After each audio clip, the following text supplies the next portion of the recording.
AbleNet University webinar. This topic today is making math relevant and meaningful.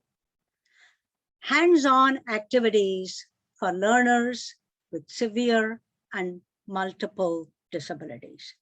Again, welcome everyone for this AbleNet University webinar.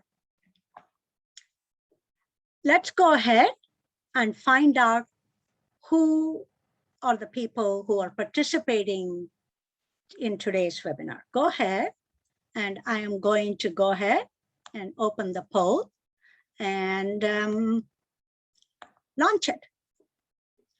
Please let me know if you are an administrator, an OT, PT, paraprofessional, or a parent, or a special education teacher.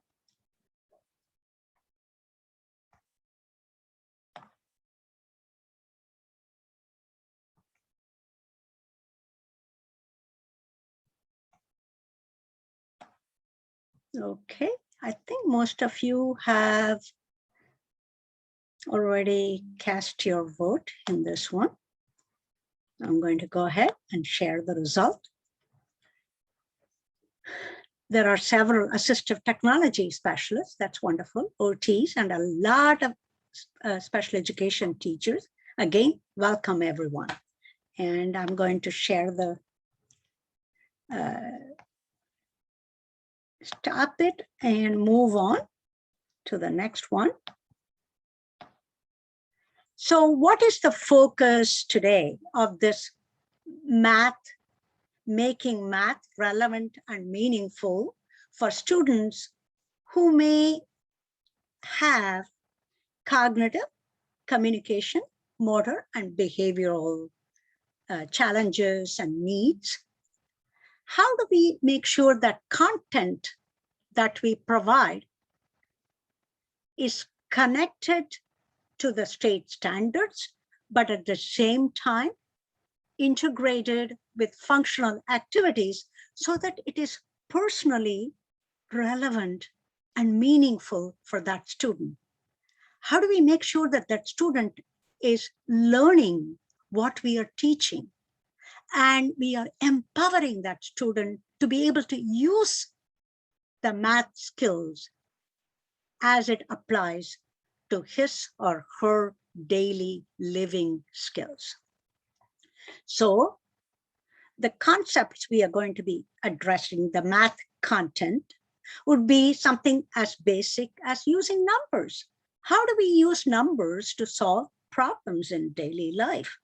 How do we know how many people are sitting around in the table? How many students are there in our group when we are having a reading lesson or a math lesson? How many people are waiting around for the bus? So, and how many people are ahead of me in the line at the grocery store? So everywhere we need to have an idea of the numbers and be able to count and know the cardinal principle that the last number we counted is the total number. And then we also need to have, in order to have application for our daily life, the size of things, time concepts, the amount, and measurement, totally measurement concepts. And then very important is that the students have a concept of money and how money is used to pay for items and in real life situations. So I'm going to share with you a number of activities that is already, I'm sure, part of your curriculum, but how do we make that activity relevant and meaningful? How do we make sure that the student is actively engaged and the student is responding using the UDL principles? And most importantly, how do we make sure that we adjust the task complexity level so that we reach every student, however difficult it may be for that student, but we focus on the student's strengths and help to draw the student to what we are presenting and making sure he or she is learning from that presentation. So let's move on. And personally, I'm an author of a number of books, and these pictures that you see are of all the books focusing on autism, behaviors, severe and multiple disabilities, and a variety of books on a variety of topics. And for this presentation, the information comes from two of my books. One is Serving Students with Severe and Multiple Disabilities, very much linked to the topic today. And I have just completed a new edition of the book, and it will be released on November 18th. That is in just a couple of weeks. And then another book that I also depended on heavily is the book Students with Significant Disabilities at the Crossroads of IDEA and ESSA. So that will help you in terms both the legal things, how to develop IEP goals linked to the different content areas, and how do we design the activities. This is a framework that is at the foundation of when you are designing an activity and delivering an activity and ensuring that all students are involved, included, learning and benefiting from that instruction.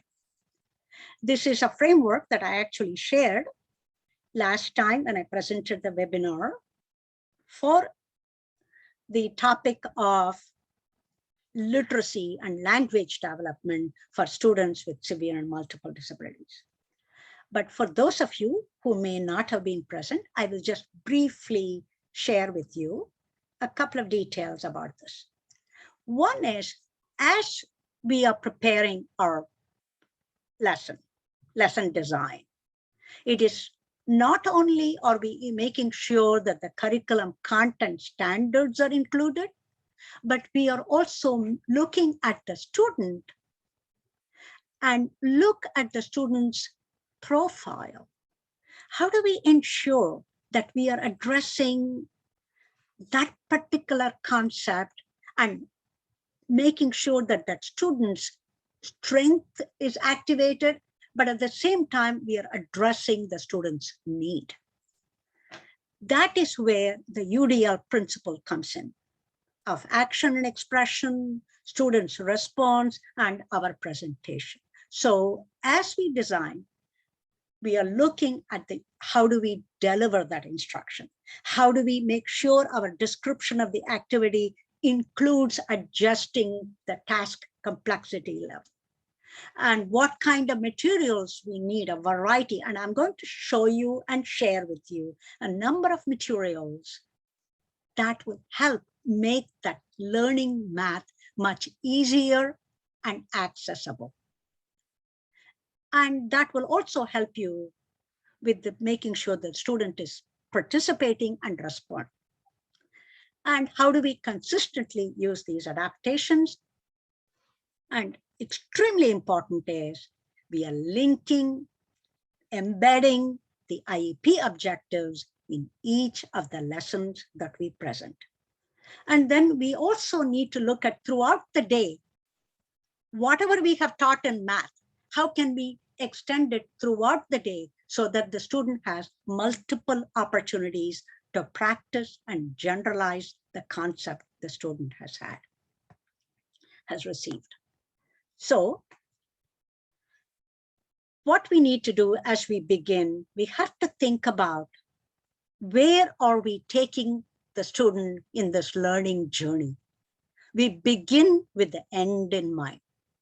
We have to consider, how is this activity, whatever activity we are doing, and the adaptations and the supports we are providing, how is it preparing the student to be more independent, to improve the quality of his or her life, and so that the student, when he leaves school, has certain skills so that he or she can live as independently as possible, but at least partially participate in many of the activities.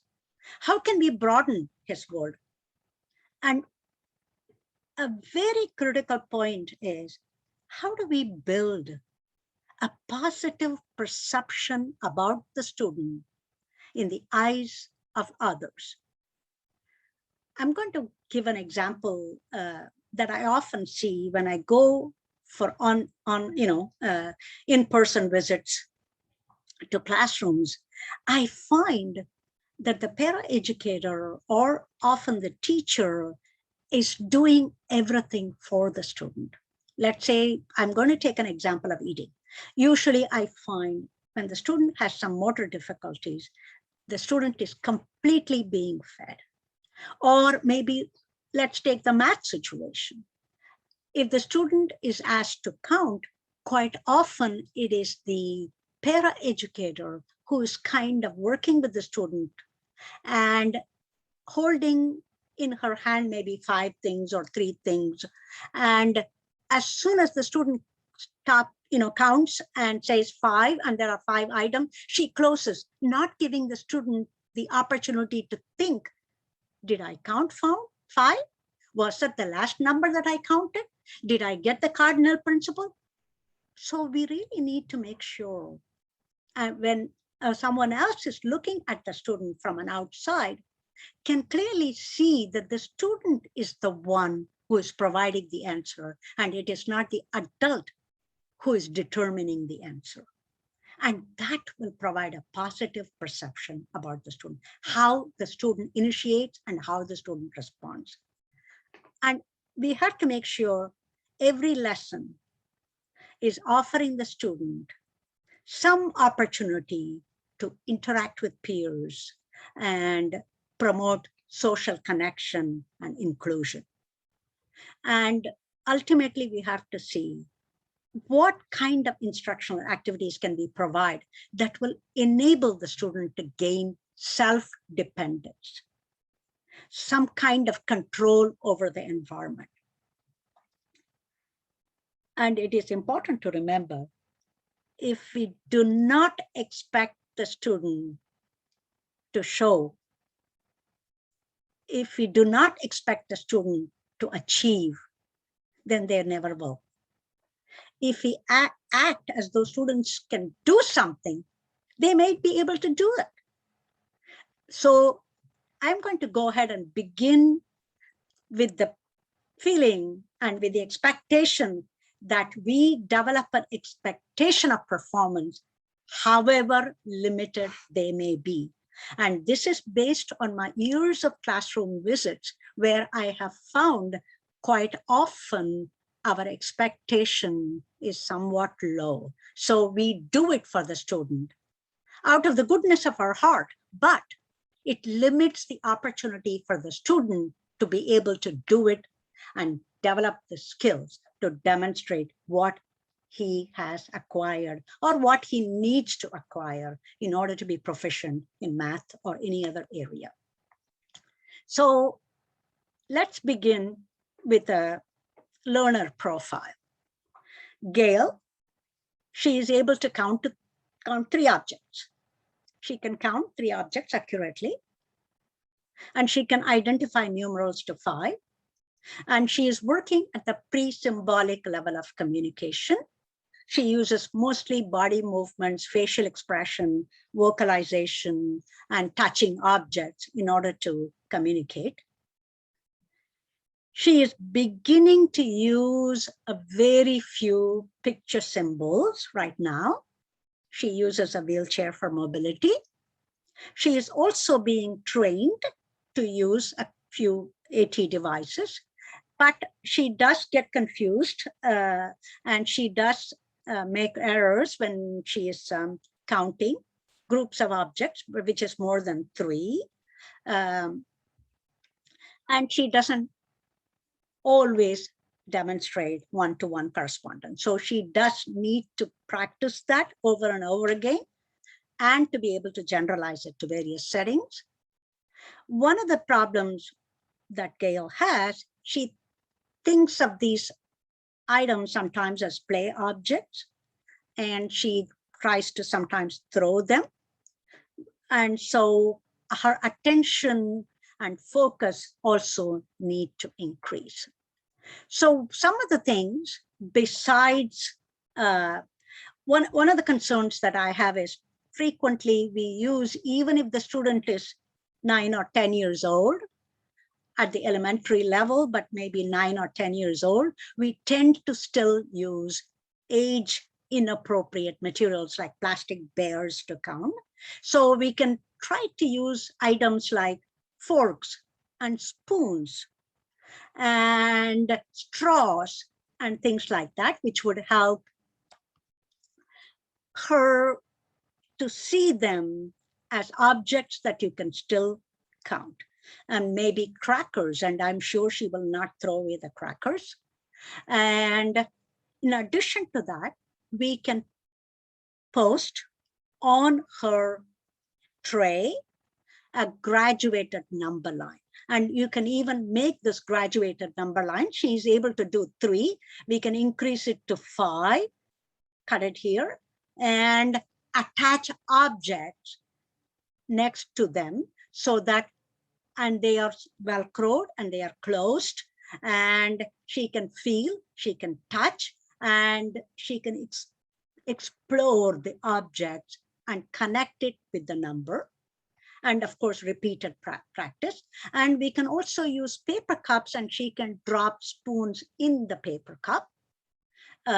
She can also use bean bags and drop them in the paper cup. These are all different ways to expand from counting 3 to gradually to 5, and then maybe 8 or 9, and then to 10.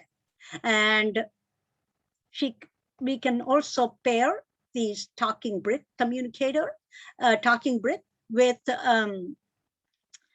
attach objects. And I am going to show you something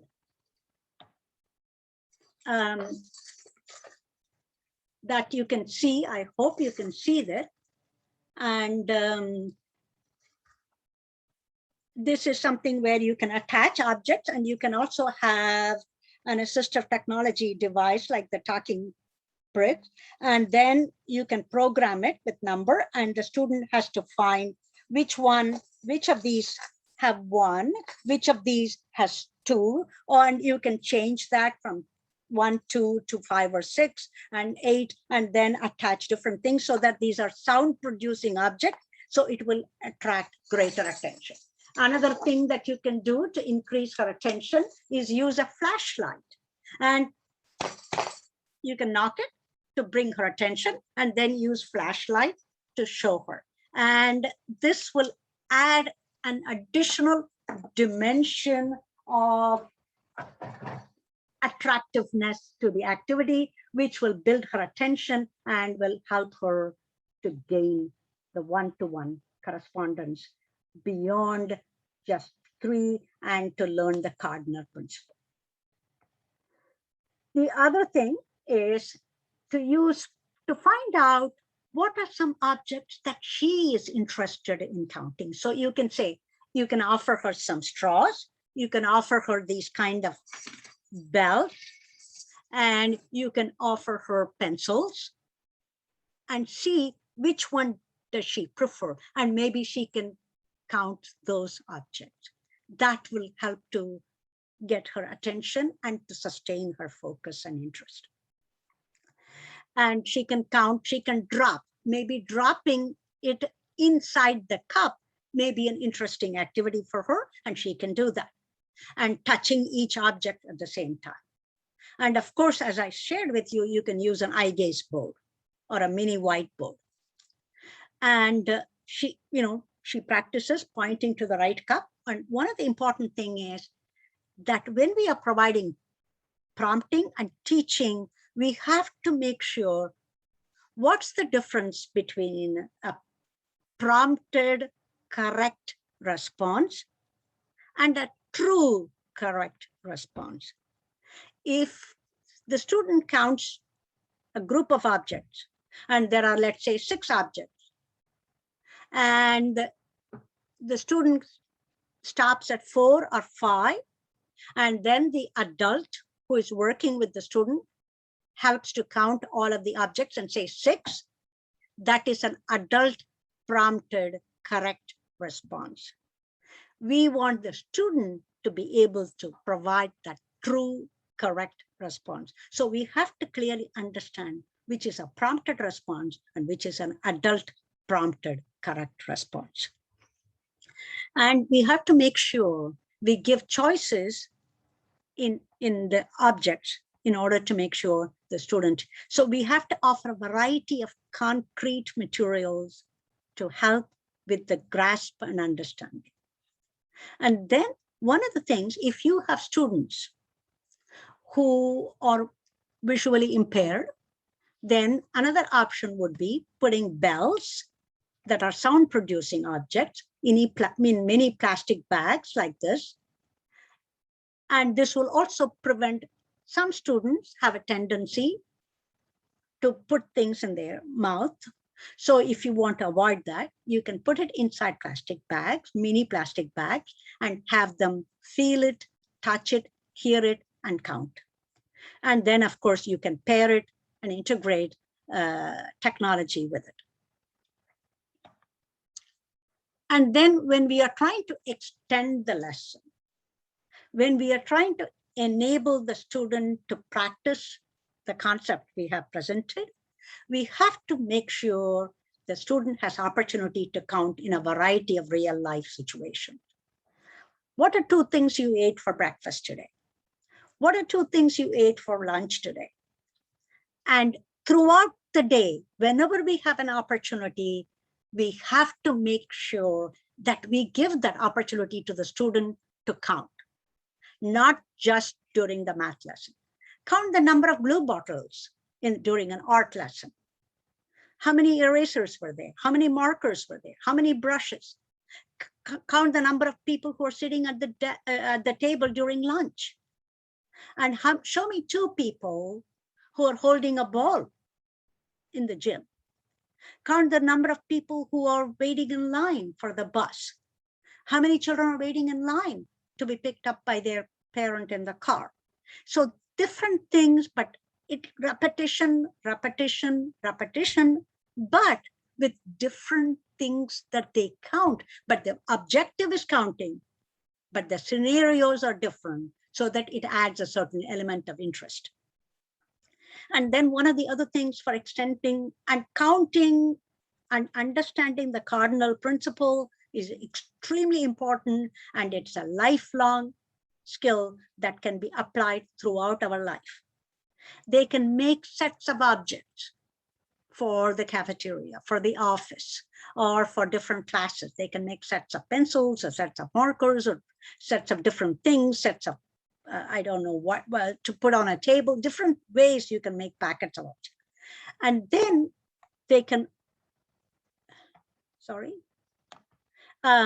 they can also play games that would help. One of the things that they can play a math bingo game. Again, they can have these kind of bingo cards. They can just play with the numerals, or they can match it with different numbers and 5 with 5 straws or 5 pencils or 5. So they can play a math bingo game. The other thing that they can do, which would be a little bit more fun and exciting, is to use an alternate spinner that's available from AbleNet. And what they do, they make a random number selection by using a switch, and it turns, and then it lands on a number, and then they get to give corresponding number of bean bags, or they can show, or they drop corresponding number of bean bags in a basket. Those are things that will elevate their motivation level, and because they are playing a game, their positive mood will increase, and their understanding naturally, because they are paying attention, will also increase. So that's okay. And if you don't have an alternate spinner, you could also just have one of the students hold a number card, and different students can take turns, and then a target student like Gail can throw 3 bean bags in the basket, or the next number may be 4, and she throws 4 beanbag. So these are different ways you increase the math counting activity in your classroom. Okay.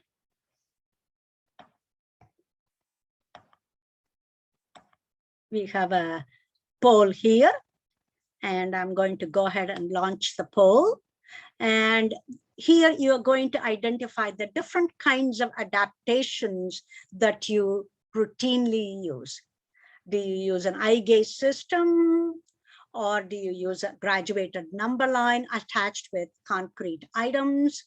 Or do you have a math wall with concrete representational items? Or do you use textured numeral cards, adding texture with either wiki stick or with felt pieces? Or do you use an array of answer choices? And the offering an array of answer choices, you are actually building the students' capabilities in making a decision, building the student's self-confidence. Okay, let me go ahead. It looks like most of you have answered. I'm going to go ahead and share the result. Wonderful to see that a lot of these things are being used. So majority of you use answer choices. Yes, that is important.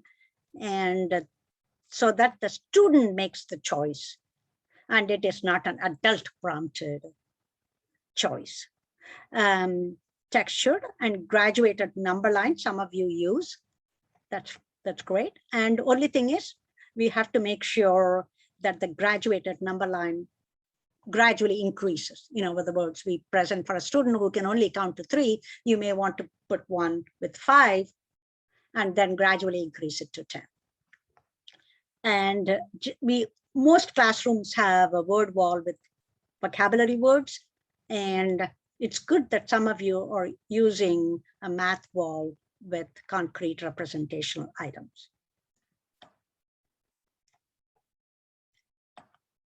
That's great, and let's move on. So we have mastered counting. Now we have another student who is working on addition. He can count and he can identify numerals up to 10. He can create sets almost up to 8. That means counting sets of 8 with some degree of modeling. And one of the beginning things, in order to make him feel confident and successful, you would want to begin with, okay, can you put 3 pennies in this cup?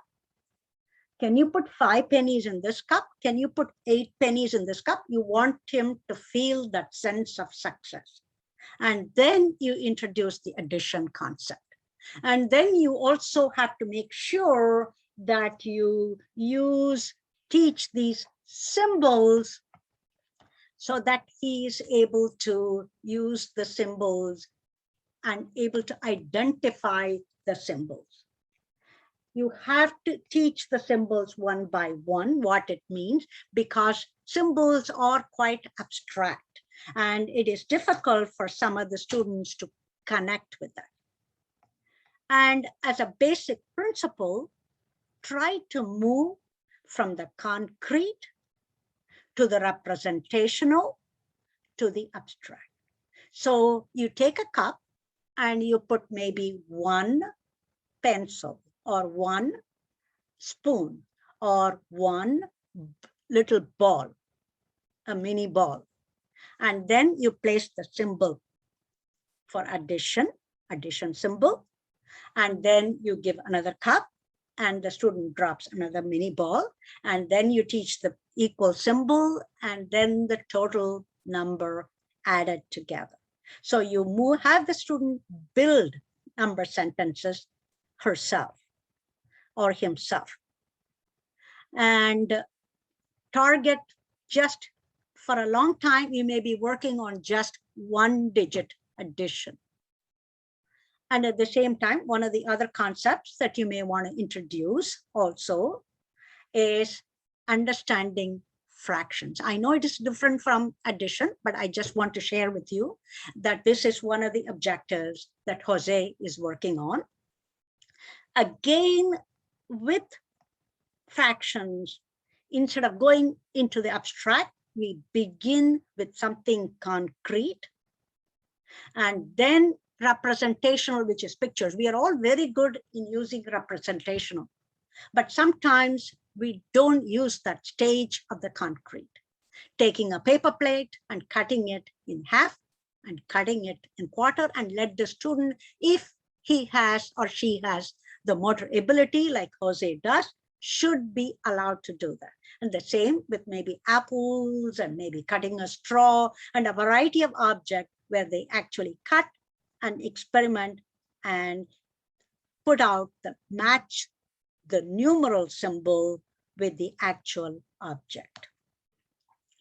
Another important concept that's also very much linked to personal living skills is the money concept. They have to understand that I need to pay. I need to pay for an item that I purchase. They have to have that cognitive concept. And at the same time, it is money that is used to pay for items. And then in addition to that, there are different types of coins. And then there are different types of dollar bills that they can use. So it's a variety of things that they have to remember. And we have to make sure that we make it simple, introduce simple things, and then become more complex. One of the, actually the teaching money concept, you are also expanding the vocabulary. And that's true of all math, language and math, language development and math ability in a way go together because they have to be able to express it. One of the best ways to teach the money concept is setting up a mini mock store in the classroom. While I'm showing here a picture of a kind of a table with some items that could be a mock store, I wouldn't begin with such different items, so many items and so many different prices. I would begin, if I am teaching students with severe and multiple disabilities who have significant cognitive difficulties as well, or cognitive needs, I would begin with something very simple and 3 items in the store, and with each of them maybe cost $1 each. So in other words, they're making a choice of 3 different items that cost $1 each. It may be a notebook, it may be a bottle of water, and it may be a packet of crackers. And they begin to understand you have a cashier, you have a customer, the role the cashier plays and the customer plays, and that you have to exchange money, a dollar bill, for purchasing an item. So you begin with that concept, and then gradually, as they master it, you expand it to more items, and then maybe at a much higher level you introduce. But if you have a mixed group of students, which I'm sure most of you, almost all of you have, then what you could do, in order for that 1 or 2 students who has significant severe cognitive difficulties, you may want to remove some of the items and just retain 3 items on that particular day. Let's say Thursday is the day for a student like Gail, who has significant cognitive needs. Then you would have just so that she experiences the concept of being a cashier, the concept of being customer, and to be able to purchase and to be able to give some money in order to purchase. So you can adjust the task complexity level by removing the items and minimizing the number of items and having all of them. So at a higher complexity level, you can have students make a comparison. Which one costs more in this store? Which one costs less? Which is less expensive, a raisin packet for 50 cents or a packet of chips? And then even as they are going into the cafeteria. If you were to go to a restaurant, well, what would be the cost of pizza? What would be the cost of a sandwich? So you can talk about it even at lunchtime when they're eating lunch. That could be a conversation. One day a week, it's going to be math talk. So these kind of activities develop personal living skills and also enable the student to engage in social communication when you set up a store like this. And then let's say you bring that store up for actual, buying and selling or customer cashier relationship every Thursday or something like that. The next concept is measurement. That's also something that we all use. We use rulers, we use measuring cups, we use measuring spoons, and we use a thermometer. So it is important for the student to become familiar both with the measurement concept as well as the measurement tools and what functions these various tools fulfill. So they need to be able to know, what do I do to measure 2 weeks? How do I measure that? If I'm going on a trip for 2 weeks, what tool do I use? So they have to know that they have to look at a calendar for that. And they need to practice that. We have usually a calendar in every classroom. So they have to be able to look at that calendar and to be able to identify 2 weeks. What do I do? How do I do? What do I use for measuring a bulletin board? If I'm going to cover it up with a cloth, what tool do I use? What measurement tool do I use if I want to make a gallon of lemonade? These are all activities that would be engaging for the student. They can actually, when you are teaching about the gallon, about a cup, about a teaspoon, it's an interesting activity to actually make a gallon of lemonade and for everybody to taste that lemonade. That will add a certain joy and excitement to that learning, but they are also learning a gallon, a cup, a pint, all of those measurements. And of course, you wouldn't use all of them on the same day. You would use with just one day, maybe just with water, and one day with lemonade, so that they understand this concept and you practice it repeatedly. And then another one is the temperature, that we are always talking about the calendar and what kind of a weather it is. So it is an important concept for them to understand. So which is the hottest day of the week, which is the coldest day of the week. You can have some students maintain a log, and some student may be able to record it on the computer, or you can have a student who is not able to clearly identify the temperature by using a thermometer when he goes outside or when she goes outside, and record the temperature when she is inside. Maybe one student can identify the number, and the student who is not able to identify the marking on the thermometer can have a card on which the other student puts the number, and the target student just inputs that number on the log that you have created, or the student, another student in the classroom has created on the computer.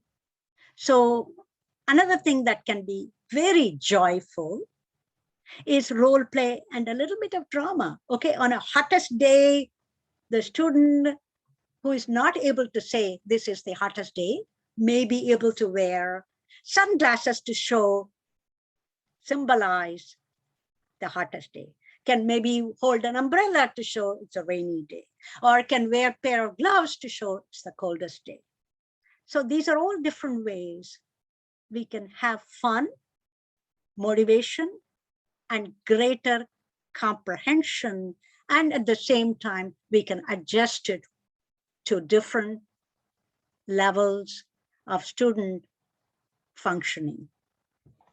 And then, of course, you can have a student associate a clock with a certain activity, We may be going to lunch at the same time. Maybe the student can set the clock to show 11:30 in the morning. You can have the student measure using a stopwatch, so many minutes or so many seconds. And they can sort items by weight, they can order by size, they can measure 3 different lengths, which cloth, 3 different lengths of cloths, and which would be enough to completely cover this bulletin board. And finally, one of the math concepts that I wanted to illustrate is data analysis using graphs. How do we analyze data that we gather? Again, this is one of the required content standards in many middle school classrooms, and it can be simplified by looking at the introductory skills in data analysis. How do we formulate questions? How do we collect data? And then how do we construct graphs using either pictures or even real objects in order to answer the questions? So your students are going to function at different levels in understanding the data analysis and how to use a graph. So I'm going to share with you several models that you can try. In this particular model, they are using, in order to cast their vote for a particular choice that they have made, they are using felt-shaped, Velcro-backed felt shapes. And that is so that they have something somewhat concrete that tells them which activity got more votes, which activity did not get any or got the fewer ones. And here we have a bar graph, and let's say the class is kind of determining the pizzas that were consumed each day of the week, and they're looking at, let's say, one week. Monday, how many pizza? I am assuming pizza is given every day. It's a choice. I mean, it may be a sandwich, it may be a peanut butter sandwich, or it may be a fruit. Apple is given every day. They can do a graph and how many apples were consumed, or how many pizzas on Monday, how many on Tuesday, how many on Wednesday. Different numbers. Of course, this is a true bar graph, and some of the students may have difficulty understanding the bar graph. So you may want to use pictures, or if it is possible to use, let's say, pictures that represent felt shapes or foam shapes of apples or pizzas or something like that, that will connect with this learner much more quickly, especially if the student has difficulty cognitively grasping the data analysis. You can also use picture graph. What are some favorite classes? Is it the art class that's a favorite, or is it the music class that's a favorite? So they vote on it, and they cast their vote for a particular activity. And for a student who has difficulty choosing, given 5 choices, you may reduce it to 2 choices and give a T-chart where they make the decision given 2 choices. Let's say music and PE, given 2 choices, may not have all the choices, but let's say you have observed and you know some of the things that the student likes. Based on the student's preference, you have given choice, and then use a kind of a T-chart where you place an object or really a representational item like this, a T-chart, and then whatever the student has selected, what you can do is have another student help place the student's vote on the chart. Or if the student is able to place, that's great. an adapted graph with representational photos. In this particular one, the student is voting or making a selection on different types of leisure activities, time with friends, listening to music, playing video games, playing sports, and then using these representational photos or pictures, they cast their vote. So one of the first steps is to show them the variety of graphs, then show them how a graph is constructed. And then you have to show them the vote that each particular activity or choice gained. And then which was the most favorite, which was the least favorite in this particular case. And as I said, some may vote given all 4 choices, you may reduce the number of choices, and then they answer questions based on the data that was collected, what conclusions can be drawn. And you are going to have different students responding at different levels. Some may be able to clearly see that this number 4 is more than this number 0. So they will say, so playing video games is the one that cost the most. But some students may not be able to clearly identify them, but they can certainly say which number is more and which number is less. But the most important thing is everybody gets to participate, and we don't have just some students who are just onlookers. They are looking at it, but not involved. We have to make sure, in order for every student to be involved, we have to adjust the task complexity, and we have to make sure the student is involved in the activity. And then let's say for some students, we can make the additional adaptation. We noticed playing video games has become somewhat, especially thanks to the COVID, even more attractive. So you can put blocks, they can have blocks, they can layer the blocks to say, okay, the sports got 3 blocks, so three people voted for it. Video games got 4, so we put 4 blocks. So that is another way you can involve this. Listening to music didn't get any, and time with friends got 2 votes, so we put 1, 2 blocks. So any student who can count up to 4 items can get involved. So these are some ways we adapted. Then the student says, which one is more?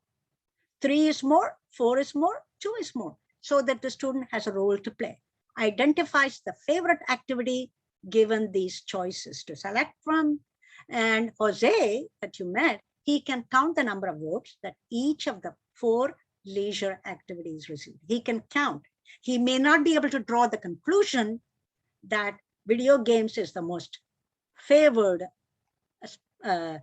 leisure activity, but he can certainly count. So that is his involvement. And then working with a peer or a peer mentor, he can identify which leisure activity got more and which got less. And then he can himself, for another activity, he can try to construct a graph using blocks or some other real items. And then if you need to, you can also have someone like Gail, who is even more involved cognitively, create an object graph between 2 different types of musical toys or musical instruments. Bells, do you prefer bells or do you prefer maracas? And the student vote, and you can actually attach these type of items, and the student can vote on that. So we have another poll. And which of these things do you use? Which of these, before delivering the math lesson, which of these following do you routinely use for students with significant and complex special needs?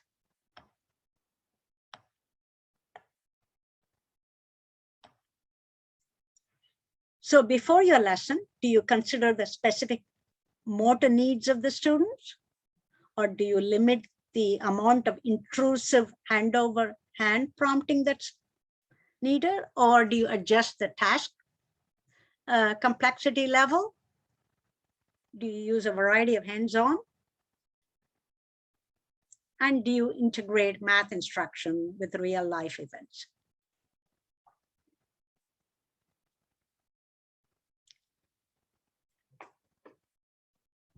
This is fantastic. Most of you are, of course, looking at the motor needs of the student. And you are also using a lot of hands-on activity. That's great. And I would like to point out, I see a lot of you, 58% of you, do limit the amount of hand instruction. At the beginning stages, sometimes you may have to use it with some students, but that should be for a very short period of time and move on with as much as the student can do, at least through partially participating in the activity. And that's great. This is the result. And the most highly used planning before the instructional delivery is considering the motor needs. And it's also nice to see that you adjust the task complexity level and you use a lot of hands-on activities. Maybe one of the area is to extend the lesson and to try and do as much as possible, generalizing it to various situations throughout the day. And so give students a lot of opportunities to manipulate objects, gesture towards the right number, rather than moving his hand or closing your hand when the student has counted the last object in your hand or the last number on a card. Try and see if you can use a variety of objects, concrete materials, and adjusting the complexity level. And for example, with a young child in a preschool level, you may want to use a book with a number book that has just 5 items on there, and then each one has something, a touch feature. In other words, a felt shape with numbers, and so they get to practice. So this is something that they can do. And some of the other things that can be done is using a small, very tiny mini board, given 2 choices, they identify a specific number. So that, and this is again with bells, so that it has the sound. Another thing that you can do is, if you're doing math lesson, have them as an independent activity, given just 3 or 4 choices. They work on identifying, if I had certain amount of money, I bought candy bar, I spent how much money.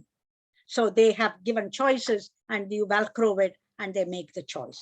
And then if you're working on something like patterns with younger children, again, you give them a choice. These are all for independent activity. They find which one goes next in the pattern to complete the pattern. And the same way you can have, for someone who is working on a number pattern, you can have what comes 2, 4, 6, what comes next. And they can choose, given 4 choices or 3 choices or 2 choices, what goes next. These are all things that will help with the reinforcement, but at the same time, making the activity much more exciting and desirable. Another set of activities that you can do for addition is these kind of cards with a kind of 3 plus 5 there, and then they are given certain choice, or they are pick the right answer, given a choice, and they put it on there. And anything that has Velcro, there they have to tactile element there, tactile feature. Some of the students respond beautifully to that, and it increases their motivation And especially for students with autism, this would be one of the ways you can increase their motivation to stay on task. So this is a set of cards where you have different types of addition problems, and they given two choices, they find the right answer, and they can use a calculator if necessary, and then find the right number and do that. And then they can activate an AT device.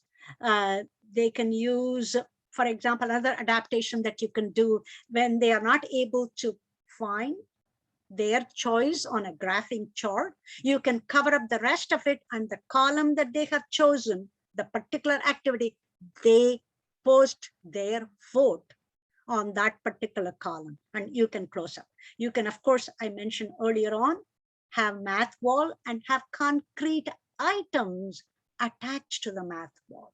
You can create an adapted calendar like this one shown.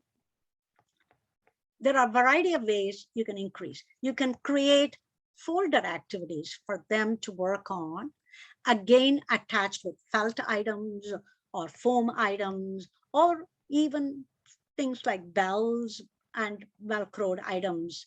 And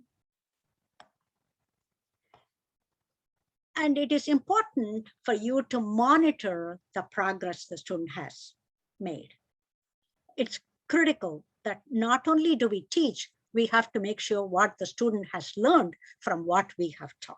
So make sure the student progress is continuously and on a daily basis, it's being monitored. And this is where you want to train, if you're working with paraeducators, for them to record the data as well.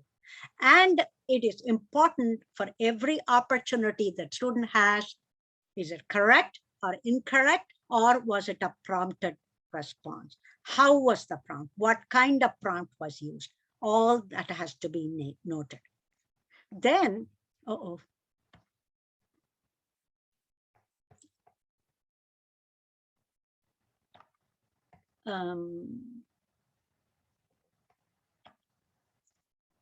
I'm sorry. Some of the key takeaways that I want to finally share is to make sure you reteach the school skills that you are teaching and combine academic with the functional. Minimize your intrusive support and maximize the discrete support. And get the student to respond and not for the adult to direct the student's response by prompting the response. Consistently used personalized adaptations. Have positive perceptions of what the student can do and pursue them intensively. And minimize the cues and prompts, maximize the student to respond.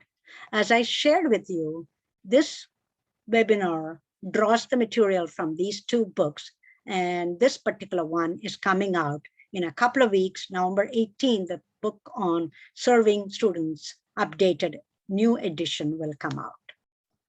And for this session, I also drew information from several of my other books, as well as from the Cedar Center that has fantastic materials related to teaching students with significant needs. And I cannot overemphasize the need to use universal design for learning, the guidelines for that. You can find it at this website. We have to make sure the student is engaged and the student has an opportunity, some way to respond. We have to make sure we offer different ways for the students' action and expression. Thank you very much for joining this webinar. A very special thanks to AbleNet University for hosting the webinar. I'll be presenting focused on the topic of autism, 3 different webinars in the next year in 2022. in January, February, and March. I hope many of you will join. I see there is Q&A. There is one question. I'm going to go ahead and see what that question. And that question is, how do you balance the need for repetitive practice of a single activity with introducing new materials, activities to keep it engaging? For some of my students, anytime I switch up the materials, it is like I have to reteach the entire concept again. This is an excellent question. It is true that you have to go back and reteach. You have to introduce new material, but at the same time, you have to make sure let's say every 3 weeks you go back. That is where you assign a certain responsibility to your para-educator to ensure. So create an activity box for that student with the materials that you have already covered and put them together. And so with all the concrete materials, all the folder activities, all the individual materials that you have created, it reminds the para-educator who is working on reteaching some of these skills to go back from time to time to work on these things. Another option, in addition to that, is during individual practice. In other words, you create individual work centers.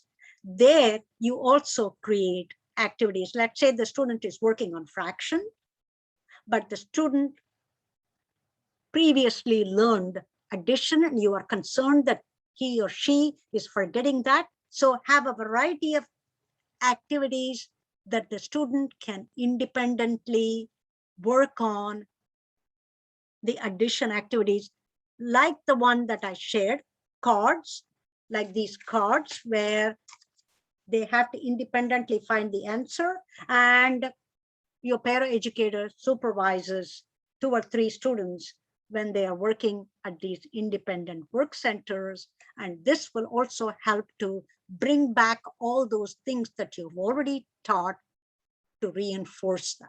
Yes, it is a very important question, and it's a very valid question. These are some ways through your para-educator and to independent work centers, you can make sure the student has an opportunity to practice it. Thank you. I think that's the end of all the questions. Thank you very much. Thank you all for joining the AbleNet University webinar today.